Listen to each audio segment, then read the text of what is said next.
welcome to a new video. It's about finding and keeping perspective in projects that you believe in. Of course, I'm speaking particularly about DKYC, but I guess many of the thoughts apply to most cryptos.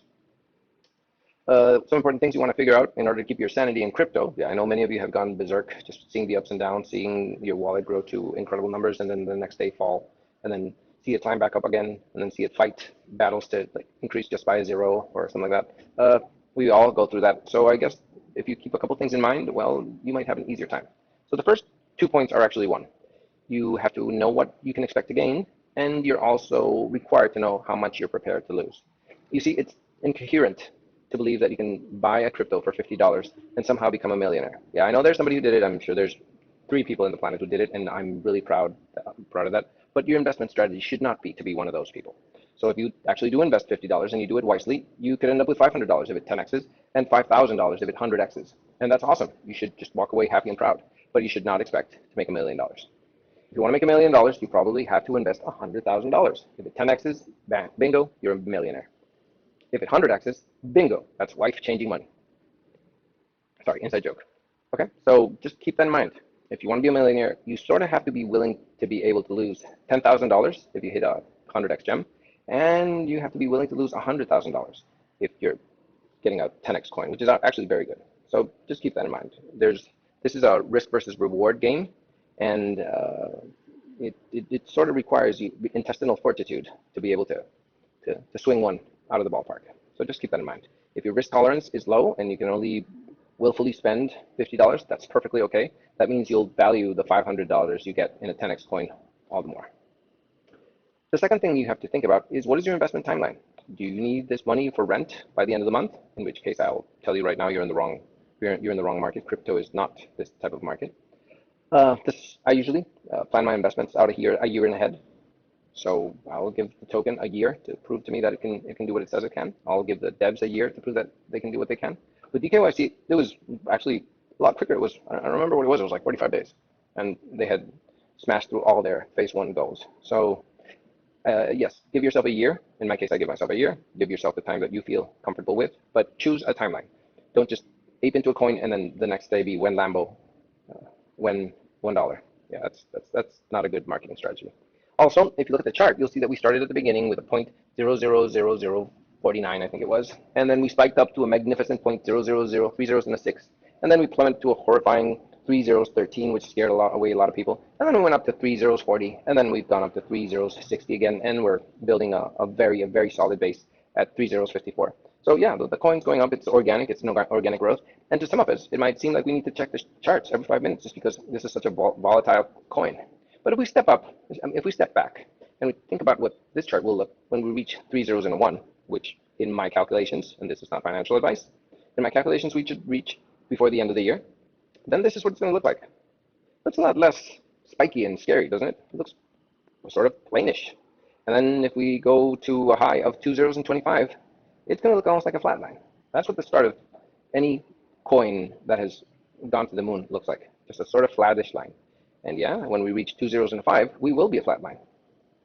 When we reach 1 cent, we'll be a total flat line.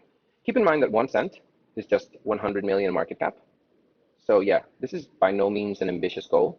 We would be 471 in coin market cap today if we were to get to 100 million market cap. My prediction for this is several times this number, just because I expect us to get into the top 100 and probably into the top 50. Again, not financial advice. I don't have a crystal ball, and I have no more information than you do. I've just been in the project long enough to see that the devs are kicking butt and fulfilling all their promises. This brings us to the final point, and perhaps the most important point of this video, which is why you hold a certain coin. You have to know why you hold this coin. If you have a coin and you have no idea why you're holding it, well, that's a risky proposition, because you're going to get scared when it goes down and you're going to sell when it goes up. You'll have no idea where you're going. So yeah, if I were to define this, there's 2 types of coins for me. There's crypto, which is non-tokenomics, which has a simple financial procedure. You buy low and sell high. It's a lot more difficult than it sounds. And yeah, that's what you do. You hold it till you see a good price and get out of it, and there you go. You're out of the ballgame. Go find yourself a new coin. Or you sit there for years seeing it get bigger and bigger and bigger, but you can't actually spend that money. You're just seeing it get bigger because you can't actually touch that money, because if you sell it, then you'll be out of the game. Or you have to time one of the dips, which is actually a very difficult thing to do as well. So it requires a talent I personally do not have. Also, there's a really complex choosing strategy. you have to choose wisely, either because it's got some use case where you can spend it, or it's got a really nice dog on the face. And I actually can't figure out why there's two dogs that are worth more than $15 billion each, and then there's 3,000 dog shitcoins which are worth close to nothing. So yeah, I can't tell them apart. Like I said, if you can do it, that's kudos to you. I don't know how to do it, so it might just be my fault. Okay. Then you have your tokenomics crypto. Tokenomics cryptos are cryptos that, as the name implies, are tokenomics enhanced. So you receive reflections and sit back. You don't have to sell anything. You just sit there and watch your reflections accrue. And the trick here is to choose a use case wisely. You want to look for something that's unique. You want to look for something that other people will want to use, and you definitely need a use case. For tokenomics crypto, I don't think beautiful dog tokens are really what you're looking for. Again, I might be wrong. Please leave your answer. Please, if you have comments about this, just leave them in the comment section. I'll take a look at them. So yeah, find a use case you love and write it out. And when the coin goes up, you're cool. And when it goes down, you're cool as well, because you know the devs are doing their stuff, and that if your assumption is correct and your use case is wise, someone's going to figure that out, and boom, you're going to be buying. Your token's going to be have the movement you want to see. So, parting thoughts. Don't expect to gain more than 100 times, and more realistically 5 to 10 times than what you're prepared to lose. So if your anxiety threshold is 10x, is $100, well, cool. You're in the game for $1,000, maybe, who knows, maybe even 10,000. But you're not in the game for $1 million.